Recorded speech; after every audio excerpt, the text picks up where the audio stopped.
Cricketer Jahanara আলমের যৌন নির্যাতনের অভিযোগের পর বিসিবির নিঃস্ব ভূমিকা কেন অবৈধ নয়? হাইকোর্ট থেকে এই সংক্রান্ত রুল জারির পরে বিসিবিতে জমা পড়ল তদন্ত প্রতিবেদন।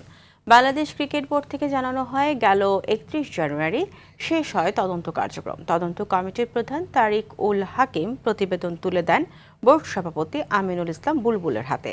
উপস্থিত ছিলেন কমিটির সদস্য ব্যারিস্টার মোহাম্মদ মুস্তাফিজুর রহমান, ব্যারিস্টার সারওয়াত সিরাজ শুল্কা ও বিসিবি পরিচালক রুবাবাদ্দৌলা মতিন। প্রতিবেদনটি এখন বোর্ডের অভ্যন্তরীণ প্রক্রিয়ার আওতায় পর্যালোচনা করা হবে এবং পরবর্তী করণীয় নির্ধারণে প্রয়োজনীয় সিদ্ধান্ত নেওয়া হবে। গেল নভেম্বরে ক্রিকেটার জাহানারা গণমাধ্যমে দেয়া এক সাক্ষাৎকারে অভিযোগ করেন, ২০২২ সালের নারী বিশ্বকাপ চলাকালীন সময় নির্বাচক ও ম্যানেজারের দায়িত্বে থাকা মঞ্জুরুল ইসলাম জাহানারা ও তার একাধিক সতীর্থের সঙ্গে অশালীন আচরণ করেন।